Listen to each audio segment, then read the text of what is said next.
여러분 안녕하십니까? 국민과 함께 끝까지 싸우겠습니다. 국회의원 신동욱입니다. 여러분 오늘 제 표정이 좀 밝아지지 않았습니까? 그동안 가슴에 얹혔던 응어리가 오늘은 조금 내려가고 소화도 좀 잘 되는 것 같습니다. 여러분들 너무 잘 알다시피 오늘 이재명 민주당 후보에 대한 공직선거법에 대한 대법원의 최종심 선고가 있었습니다. 잘못됐다는 거죠. 2심 무죄 판결 결론부터 말씀드리면 잘못됐다. 법을 잘못 적용했다. 그러니까 다시 판단해라. 이런 내용이지만 사실은 유죄가 맞다는 겁니다. 과거에 이재명 후보가 선거에 앞서서 한 말들 가운데 돌아가신 고 김문기 처장 하고 같이 해외 출장 가서 골프도 치고 했는데 모른다고 한 부분, 그리고 성남 백현동 아파트를 4단계나 용도 변경을 해서 허가를 했는데 국토부로부터 협박을 받아서 그렇게 허가한 것이다라고 한 부분에 대해서 정말 그 항소심 재판부가 1심에서는 징역의 집행유예형을 선고를 했는데 2심 재판부가 정말 무슨 얘기인지 도무지 이해할 수 없는 이상한 소설 같은 판결문을 써서 무죄다 이렇게 판단을 했는데, 정말 여러분 한번 보십시오.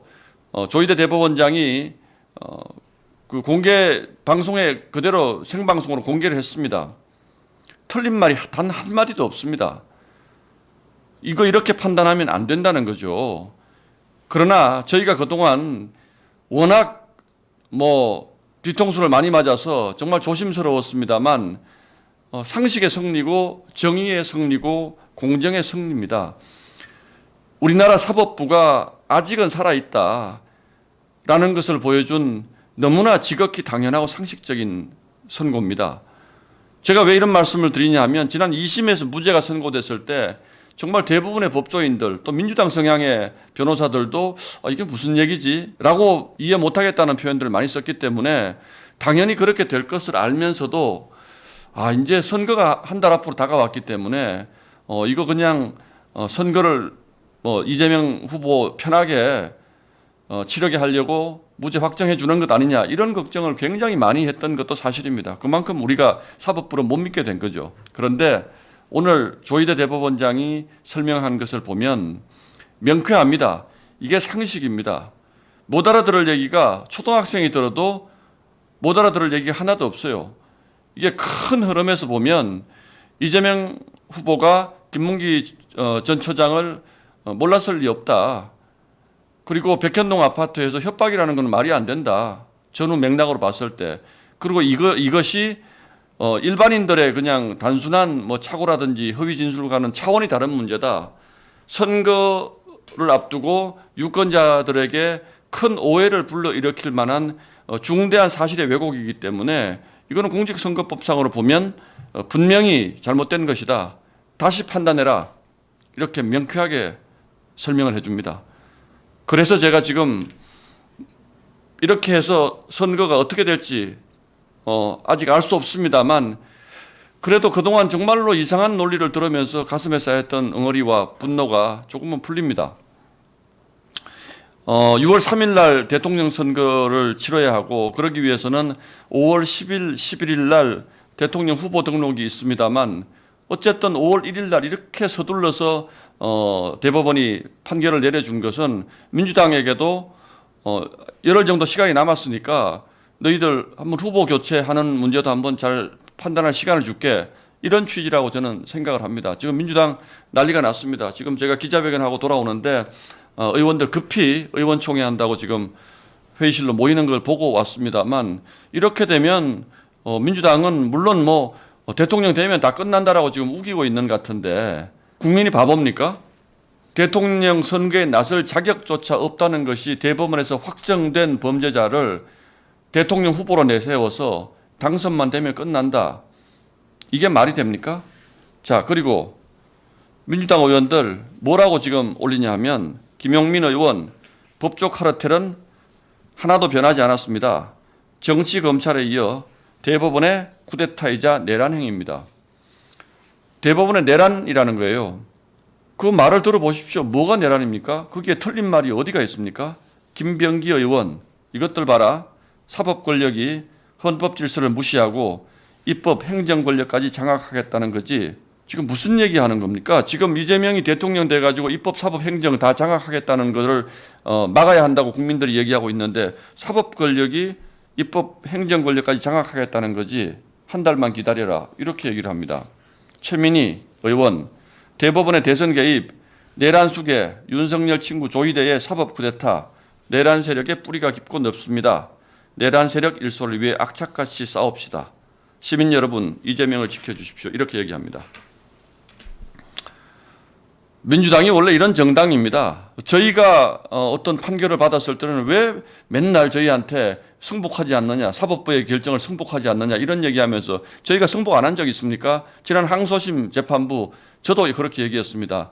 정말로 납득하기 어렵지만 사법부의 판단에 승복한다. 헌법재판소의 결정에 대해서 정말 납득하기 어렵지만 승복한다. 저희 다 승복했습니다. 민주당의 본색이 드러나는 거죠. 내란 세력이라고 합니다. 대법원의 이런 것들을 위해서. 제가 여러분께 다시 한번 말씀드리겠습니다. 이게 바로 내란입니다. 민주당의 내란에 맞서서 시민 여러분들이 저희와 함께 싸워주십시오. 저희는 범죄자와 함께 대선을 치를 수가 없습니다. 그리고 설사 대선이 치러진다고 하더라도 이 재판은 계속되어서 이재명 후보가 범죄자 이재명이 후보자 자격이 있는지 없는지 끝까지 따져서 법의 심판을 받도록 해야 한다는 입장입니다. 이것만 있습니까? 아직도 재판 4개 더 남았습니다. 다 없애겠다는 거잖아요. 지금 민주당 대통령 돼서. 여러분 이것만은 끝까지 막아야 합니다. 내란 세력이라고요? 자, 조희대 대법원장 어떤 분인지 기사를 한번 보겠습니다. 1986년 판사로 임관됐는데 법조계에서는 조 대법원장을 사심 없이 원칙을 따르는 선비형 법관이다 이렇게 평가를 합니다. 같은 재판부에서 근무했던 한 법조인은 정치적으로 민감한 대형 부패 사건의 재판장을 맡았을 때 조 대법원장이 배석 판사를 불러 여론은 신경 쓰지 말고 재판에 충실하라라고 당부했다는 에피소드도 전하고 있습니다. 그리고 조 대법원장이 평소에 대법원이 최고법원으로서 법률의 해석 적용에 대한 혼란을 정리할 책무가 있다는 지론을 주변에 밝힌 것으로 전해졌고 독실한 불교 신자로 엄주도 하지 않는다. 조희대 대법원장이라는 분은요. 문재인 정권 시절에 대법원장으로 재임했던 김명수 대법원장과는 차원이 다른 사람입니다. 김명수 대법원장이 우리법연구회 그리고 국제인권법학회의 회장을 거치면서 정말 이념과 진영에 충실한 판사로서 대법원장의 자리에까지 올랐다면 이 조희대 대법원장은 그야말로 실력과 원칙을 가지고 지금의 이 자리에 오른 분으로 법조계에서 다 그렇게 평가를 합니다. 이분은 무슨 내란 동조 세력이다. 내란 세력 일소를 위해서 싸웁시다. 이런 얘기를 할 수 있습니까? 정말 원칙주의자고 소신 있는 판사로 유명한 분입니다.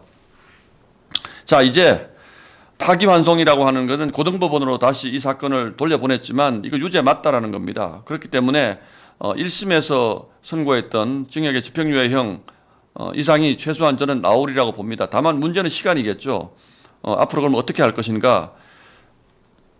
선거 전에 항소심 재판부로 갔다가 다시 대법원으로 와서 끝날 수도 있습니다. 법원이 서두르기만 한다면. 그러나 문제는 그렇게 될 경우에 민주당이 이재명 후보를 대선 후보로 내세우면 피선거권이 박탈되면 이재명 후보의 후보 자격이 박탈이 되고 민주당은 후보 없는 상태에서 선거를 치르게 됩니다. 그렇게 된다는 건 사실 상상하기 어렵겠죠. 그렇기 때문에 저희는 오늘 즉각 이재명 후보의 후보 사퇴를 촉구했습니다.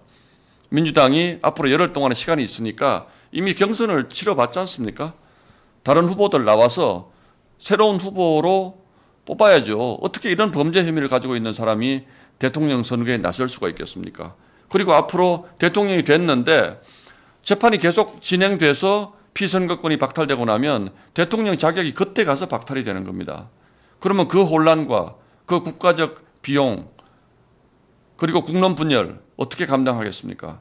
그래서 대법원이 오늘 빨리 결정을 내려준 것이라고 저는 생각을 합니다. 이제 정치권도 대부분의 이런 현명한 판단에 승복을 하고 어떻게 대처해야 될지 뭐 저희는 저희대로 민주당은 민주당대로 깊은 고민을 해야 될 거라고 저는 생각을 합니다. 정말 오늘 오랜만에 원칙적인 얘기, 정말 맞는 얘기를 들으면서 저는 앞으로 어떤 일이 뭐 생길지 모르지만 정말 속이 시원하고 대한민국이 아직도 살아있구나, 대한민국의 정의가 아직도 살아있구나라는 느낌을 받았습니다. 여러분도 저와 같은 생각이시리라고 믿습니다.